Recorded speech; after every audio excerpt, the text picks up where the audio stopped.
유로 2000 결승전을 기대를 했는데 유로 네. 2022 네. 결승전을 기대를 했는데 골 때리는 그냥 프로를 본 것 같은 그런 느낌. 뭔가 굉장한 폭로와 어마어마한 충격과 파장이 있는 방송을 기대했는데 그런 방송이 안 돼서 많이 김이 빠졌다라는 분들의 분노가 많아요. 아니 진짜 좀 너무 약하다. MBC가 이 뭐하는 짓이냐. 오히려 약간 김건희를 대변해 준 거 아니냐. 이런 얘기까지 나오는 정도로. 근데 네. 저는 이거 이제 처음에 그런 느낌도 저도 받기는 했습니다만 네. 이거 굉장히 전략적으로 잘한 선택이라고 봅니다. 네. 왜냐하면 이게 디데이가 아니에요. 이거를 이 프랑스 정찬처럼 앞으로 2주일 동안 설 직전까지 조금씩 코스별로 끊어 먹어야 됩니다. 하긴 뭐 지금 보면 처음에 공개된 거 어제는 일부였고 그 다음에 이번 주 일요일에 또 다음 일요일에 2부가 나가고 그렇죠. 그 다음 나가고 난 다음에는 다 공개한다는 거 아니에요? 7시간 통째 공개가 있는 거고요. 네. 그 이전에라도 방송사에서 그러니까 MBC 뉴스데스크를 비롯한 다른 방송사에서 관련된 꼭지들을 다루겠다라고 해서 서울의 소리 백 대표가 이미 필요로 하는 모든 언론사 이걸 다 날렸대요. 요청하는 언론사는 TV조선밖에 없었다. 라는 얘기가 있으니까 그만큼 모든 그 방송국들이 이거는 그 손대지 않을 수 없는 시청률의 어떤 그 조미료입니다. 그러니까 어떠한 형태로든지 조금씩 이것들을 꺼내 놓을 거라고 생각이 돼요.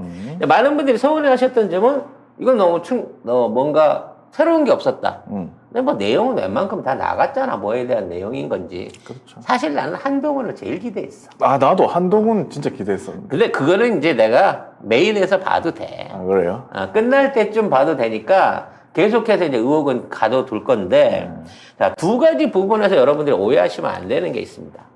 첫째, 거기 등장하는 멘트들, 그러니까 기자와 김건희의 멘트는 김건희가 진실을 말한 게 아니에요. 김건희가 기자를 어떻게 엮어보려고 기자를 가스라이팅 하기 위해서 어떤 방식으로라도 자기의 입장을 좋은 방향으로 표현하기 위한 거짓말들을 늘어놓은 겁니다. 그렇죠. 그러니까 그 얘기를 들으면서 김건희의 진실 고백을 들어봤는데 별게 없다고 생각하면 되는 게 아니라 김건희가 이런 방식으로 사기를 쳤구나, 거짓말을 하고 있구나라는 전제를 먼저 하나 가져야 되는 거고요. 그 다음으로는 그 내용들에 대한 MBC의 비판이 없었어요. 그러니까 그냥 쭉 나열하고 끝내버렸어. 그냥 이렇게 얘기를 했네요 해서 끝났기 때문에 그거를 이제 아쉬워하는 분들이 있는데 그거는 MBC에서 할 수 없는 영역이에요. 왜죠?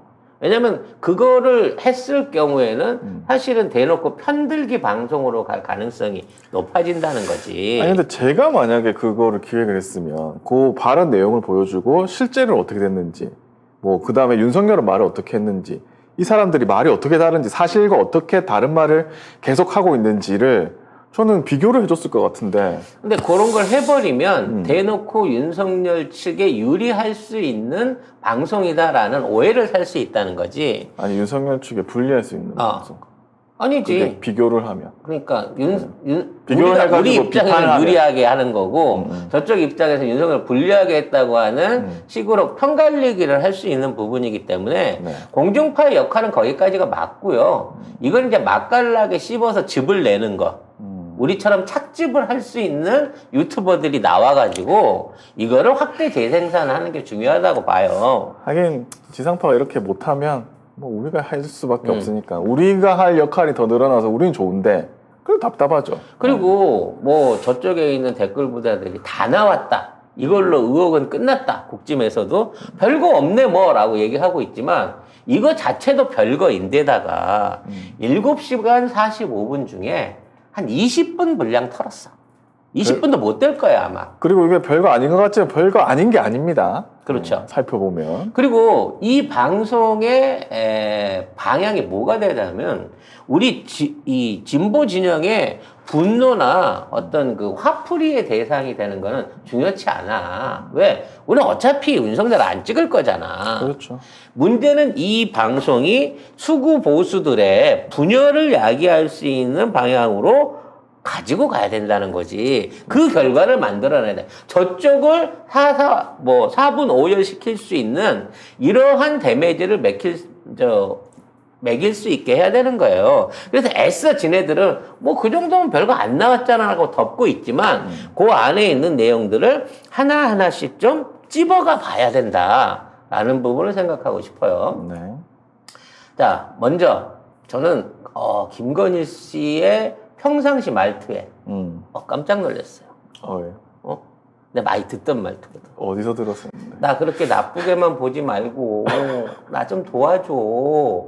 이 얘기 있잖아. 근데 그런 발도 자체를 기자하고 내가 이거- 30년 전부터 들었거든. 오빠 나쁘게 보지 말고 3천만 해줘. 요 얘기랑 톤이 완벽하게 똑같아. 오빠, 내가 오빠한테만 하는 말이야. 오빠를 그만큼 믿으니까. 나 그동안 봐왔잖아. 나 딴 사람한테 돈 얘기 못한다. 두 오빠, 번째 전화만 해? 두 번째만. 오빠, 나 믿지? 두 번째만 3천만 해? 해줘. 딱 그 뉘앙스인 거야.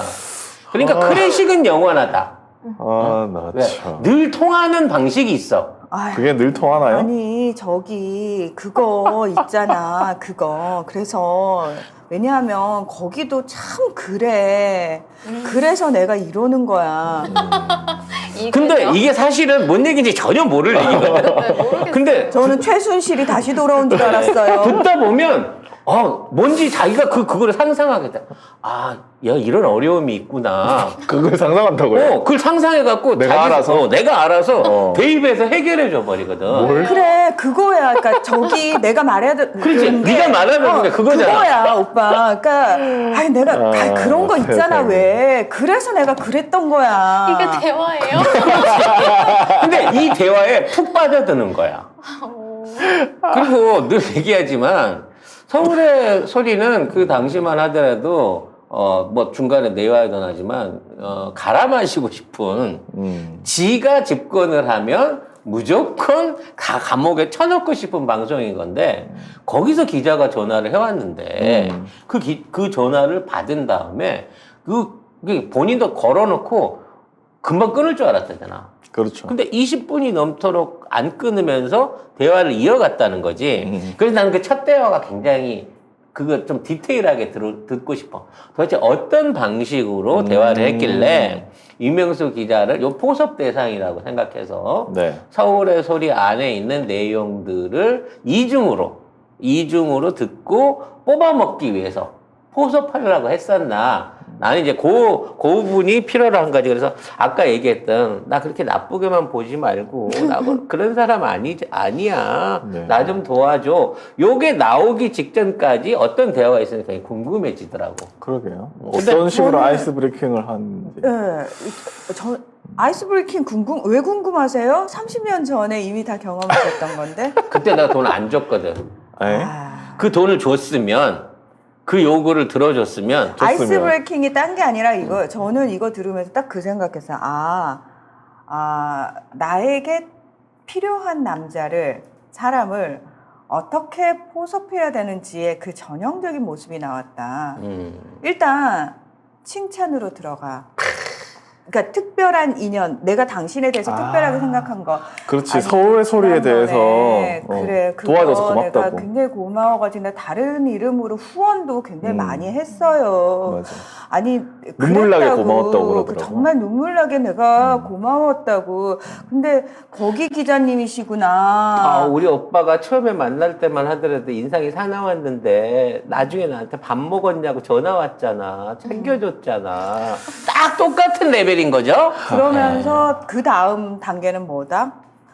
자기가 연약해 보여야 돼. 힘드니까 도와달라. 그렇게 막 그 사람들이 얘기하는 막 그렇게 무서운 사람 아니고 나 피해자예요. 내가 뭘 할 줄 알겠어. 이런 디테일한 스킬에 방점을 찍는 유튜버는 우리밖에 없어. 맞아요. 이건 그 CEO의 오랜 그 화류계의 산 경험과 네.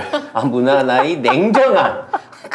그런 타입은 용서를 못한 이 문화나의 냉정함이 있기 때문에 이 분석이 가능한 거거든. 자, 보세요. 문화나 이거 잘할 것 같다라고 얘기하셨는데 대부분의 여자들은 할 줄 압니다. 하지만 하지 않습니다.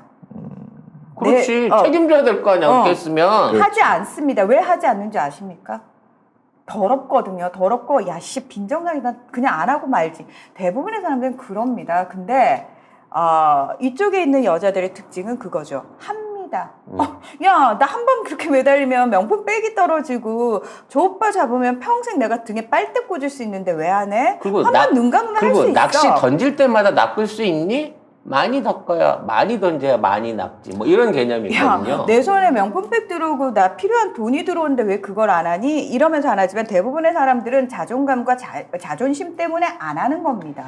그리고 이제 김건희가 이 사람하고만 이랬을지는 잘 몰라요. 아니지. 장난쳐요? 다른 아니지. 기자나 다른 사람한테도 이런 방식으로 해갖고 아마 관계를 만들었을 거예요. 그러면서 당연하죠. 본인이 생각해. 나 봐봐. 내가 얘기하면 다 넘어오잖아. 자, 송 작가님이 전화했다. 그러면 어떻게 제가 반응할지 예시를 해드릴까요? 안녕하세요. 송작가 TV의 송작가라고 합니다. 인터뷰 좀 가능할까요? 어디요? 송작가 TV요. 혹시 모르시나? 저희 꽤 이름 있는 유튜버인데. 아휴, 제가 워낙 바빠서 다 챙겨보진 못했는데, 유튜브 방송 하시는 분이시구나.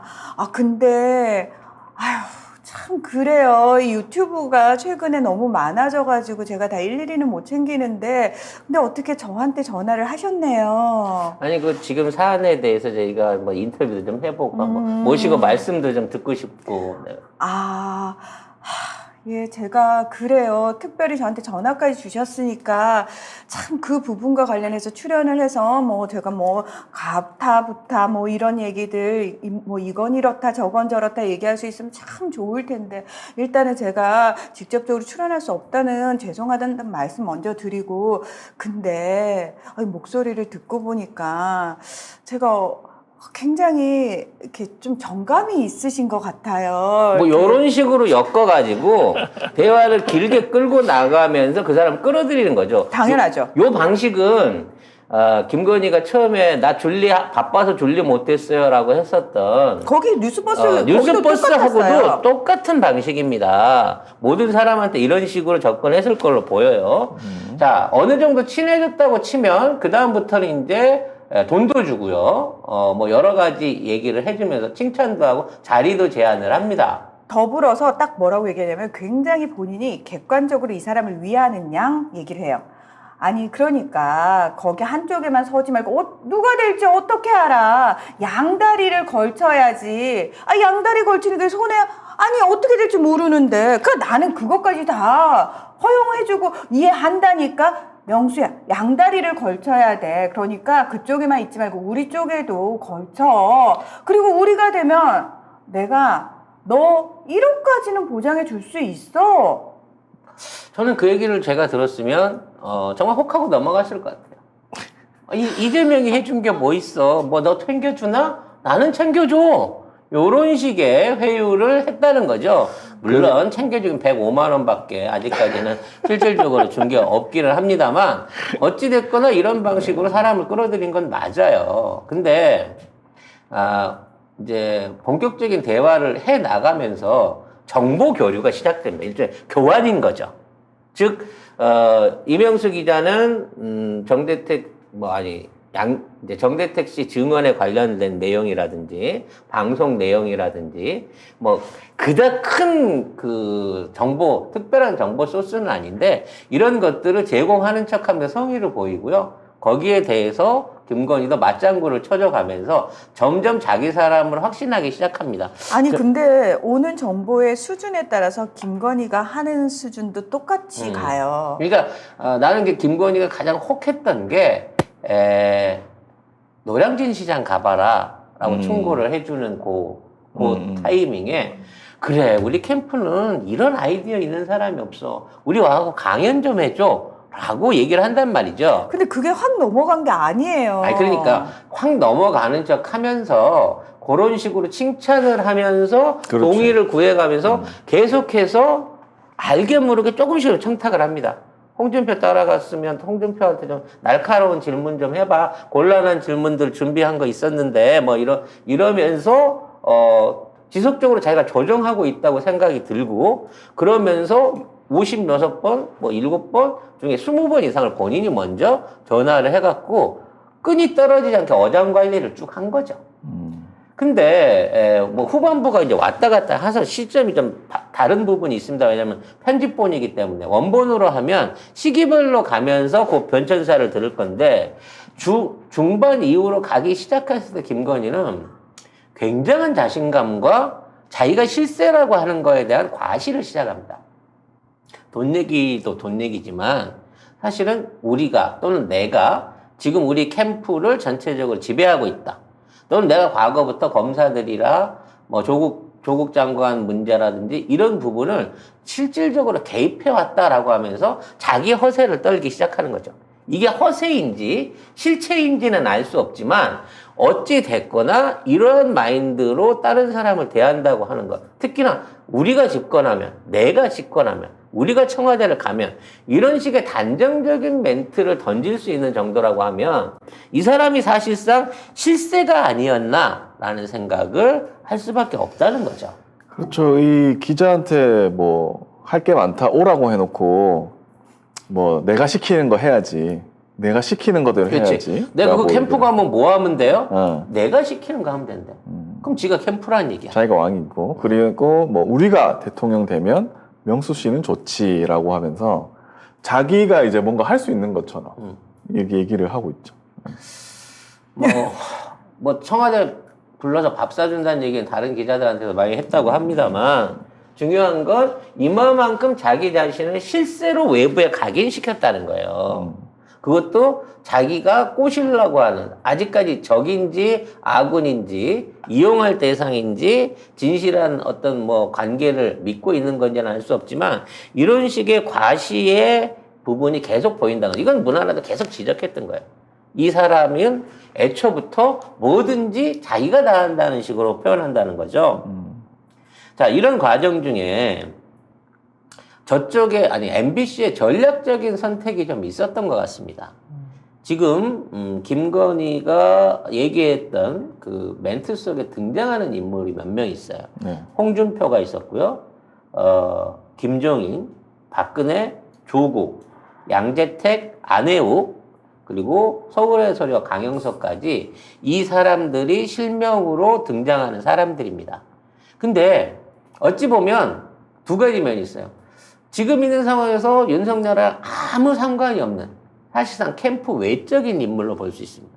이준석이나 뭐 내부에 대한 인물이 전혀 없어. 그러니까 이런 사람들에 대한 내용이 나가거나 이 사람들에 대한 예를 들어 김건희의 비하 발언이 있다고 하더라도 이게 타격이 없는 것처럼 보여져요.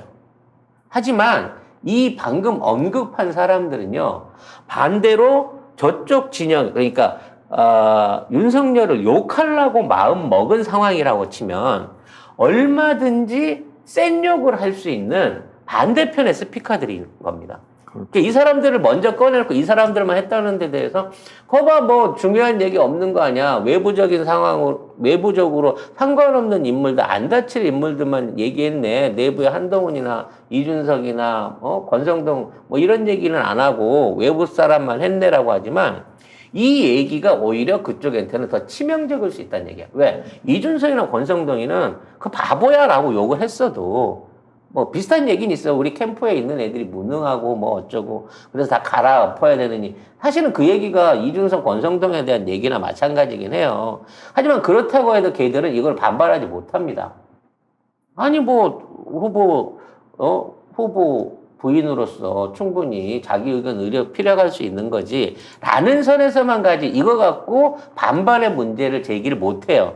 근데 나머지 사람들은 언급됐다는 자체가 모욕이야. 그리고 그 안에서 김건희가 했던 표현들 자체가 완전히 뭐랄까 시세만을 빡돌게 만드는 표현들을 써요. 일단 뭐 홍준표 열기 시작했고요. 숟가락 얹으러 왔다가 숟가락 걷어차인 김정희 씨 김종인. 가만히 안 있을 겁니다.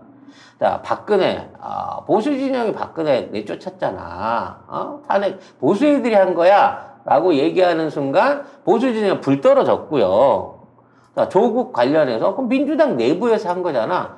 걔가 말하는 민주당 내부가 누굴까? 김건희도 알고 있는 민주당의 내부 세력들이 누굴까라는 부분에 대한 논란이 커질 수밖에 없습니다. 양재택 안혜욱 회장 같은 경우는 그동안 쭉 있었던 논란의 중심의 인물이에요. 본인이 아니라고 했다가 일본은 여행 간 걸 인정하기도 했고, 안혜욱 회장 같은 경우는 그 말이 앞뒤가 다르잖아. 내가 고발할 거야. 내가 나가서 얘기하기 시작하면 다 정리돼. 근데 못하고 있잖아.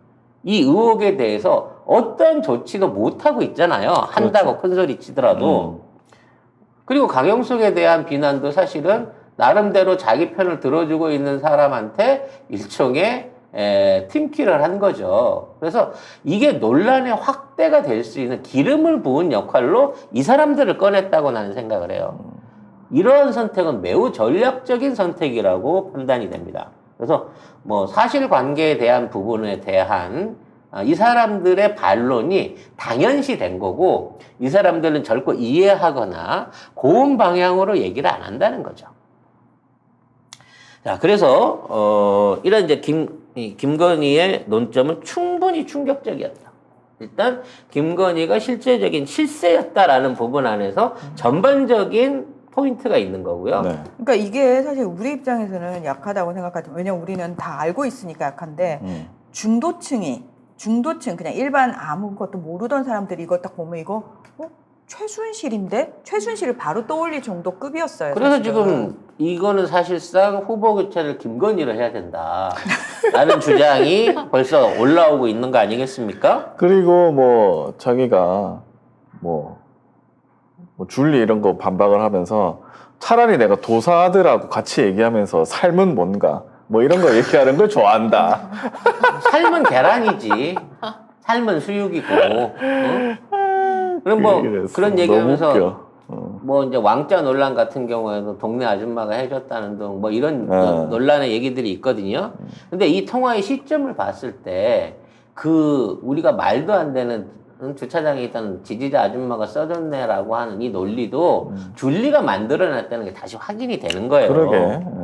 일단 제일 큰 팩트 중에 중요한 부분은 양재택하고 여행을 갔다는 걸 시인한 겁니다. 야, 요거 제일 큰 거거든. 네. 지금까지 아무도 시인 안 했어요.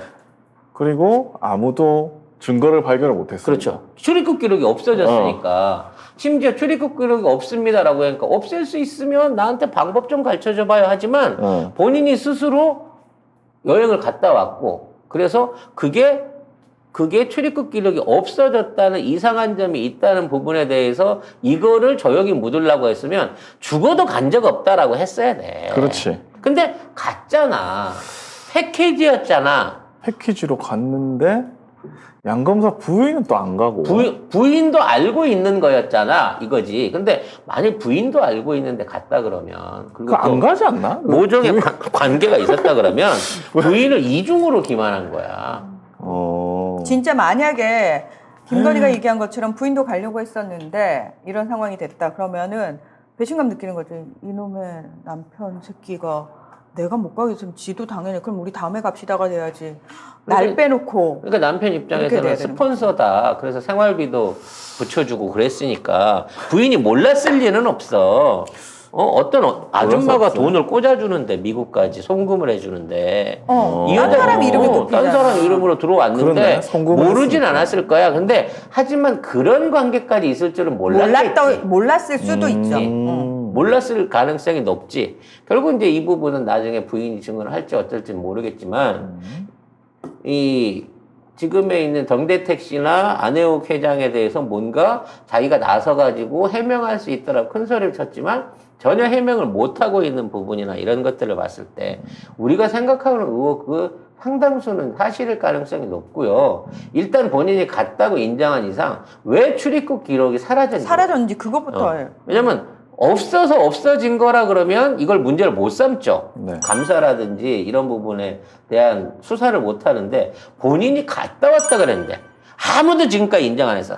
양재택도 안 했고. 양재택은 뭐 한 번 한 적은 있어요, 얘기를. 갔다고? 네, 갔다고. 그러니까 홍사훈 기자하고 KBS의 홍사훈 기자하고 인터뷰를 할 때. 그때는 한번 갔다. 근데 아무튼 공식적으로는 안 갔다, 아무 관계가 없다라고 주장을 했던 거고. 그러니까 김건희 쪽은, 김건희 윤석열 쪽은. 그런 상황 하에서 갔다는 거를 밝힌 이상 왜 그럼 대한민국에서 출입국 기록이 사라질 수 있는 이런 요상한 일이 벌어졌는지에 대한 해명이 필요한 거죠. 네. 그리고 이제 그 스스로도 보수도 아니고 우린 진보도 아니다 라고 얘기를 해놓고 또 좌파라서 그랬다. 좌파라서 문재인 대통령을 보호하려고 우리가 그런 거다. 심지어 조국 관련해서는 그렇게까지 안 하려고 했는데 언론이 너무 세게 나오니까 그것 때문에 구속까지 시킨 거다라고 얘기를 하면서 사실 이게 주변인으로서 그 들으면서 할 수 있는 얘기 이상의 오바 얘기를 했단 말이야. 그거는 이제 녹취 어제 방송에는 안 나왔는데 그렇지. 관련해가지고 서울의 소리가 또 공개를 한 게 있죠. 왜냐하면 MBC에서는 방송 불가 이제 법원 판단을 받아서 못했지만 그건 MBC의 한정적인 거고 네. 서울의 소리는 얼마든지 이걸 디테일하게 뒤에 보충해서 갈 수가 있거든. 그러니까 앞에 MBC 본방보다 뒤에 3분짜리가 짧아서 그럴 수도 있지만 150만 회야, 150만 회. 하룻밤 사이에. 그러니까 MBC가 놓친 대목, MBC가 빼먹은 대목하고 제목을 붙여서 올리는 순간 MBC 본방보다도 이게 훨씬 더 많은 관심이 쏠렸고 그 안에 들어있는 내용이 엄청나게 충격적이었다는 거지. 결과적으로 자기는 보수도 아니고 진보도 아니다. 그리고 원래는 대통령을 지키려고 했는데 결과적으로 이렇게 된 거고 이거는 기존에 있는 언론들이 또는 유튜버들이 너무 심하게 조국 쪽을 밀어가지고 생긴 상황이다라고 얘기를 하고 있는 건 게 자기네들도 너무 벌려갖고 나온 게 없으니까 뒷수습이 안 되는 상황이라서 이런 얘기를 할 수도 있어요. 그리고 이런 말 한 거는 다 이 수사에 김건희가 연관이 돼 있다는 소리예요. 그렇지. 자기가 다 알고 있는 거잖아. 그리고 이제 그 우리가 상황 자체를. 가장 주목해봐야 될 가장 분열적인 녀석. 결국은 보수가 모여갖고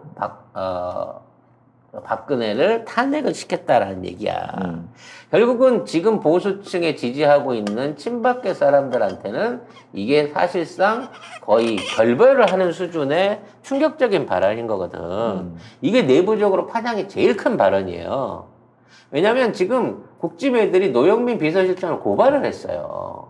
왜? 노영민 비서실장이 서면 논의 과정에서 야당에서 서면 반대를 했다라는 얘기가 이게 허위사실 유포다라고 얘기를 하면서 이거를 진화시키기 위해서 노영민 비서실장을 고발했단 말이야. 결과적으로 우리가 박근혜를 쳐넣었어요 또는 쳐넣은 후에 안 빼주려고 반대했어요 라고 하는 논리가 가는 순간 쟤네 지지층의 절반이 붕괴되거든요. 그럼 그 시점에 대한 또 하나의 증거를 김건희가 불어줬다는 거죠. 대충의 내용에 일단은 그러니까 15분에서 20분 정도 분량이 터진 상태에서 이 정도의 충격적인 김건희의 실상을 볼 수 있었고 결과적으로 윤석열은 아무것도 아니다. 깃털의 존재도 못 된다라고 하는 송 작가의 TV의 주장이 사실로 지금 드러나고 있는 거예요. 이러한 논란의 확대에 대해서 왜 민주당 측에서 공식적인 대응이나 공격을 하지 않는지 모르겠어요. 저들이 이제 이걸 묻기 위해서 뭐 형수 욕설 논란, 해묵은 조작 녹음 테이프를 틀어라라는 뭐 이런 식으로 그 변죽을 올리고 있는데 진짜 이런 부분 아까 얘기했던 정치적으로 쟁점이 될 수 있고 문제가 있는 점들을 지적해갖고 빨리 발빠른 행보로 치고 나와야 됩니다. 우리가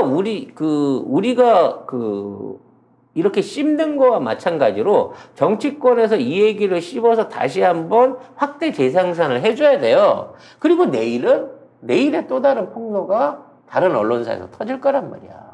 그럼 메뉴를 바꿔가면서 왔다 갔다 하면서 이걸 추석 끝날 때까지 앞으로 30일 동안 설. 설 때까지 추석을 너무 좋아하셔. 그러니까 설 때까지 이 단물 빠지지 않게 계속해서 씹어줘야 된다는 거거든.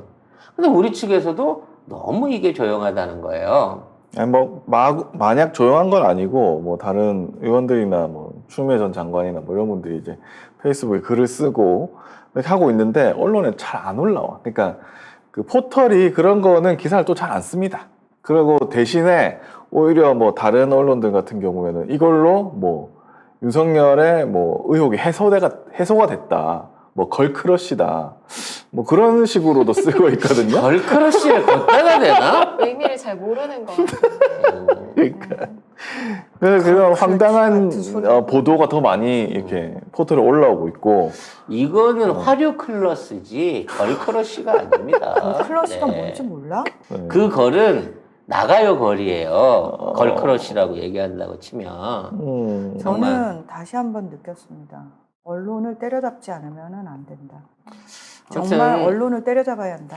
근데 진짜 이게 다 생각해보면 김건희가 얘기했기 때문에 그러니까 엄청 뭔가 우리가 생각하기에 우리가 알고 있는 김건희는 이런 말을 하는 거에 대해서 우리는 약간 그래 김건희는 그런 말 하겠지라는 정도의 김건희가 지금 안 좋은 상태란 말이에요.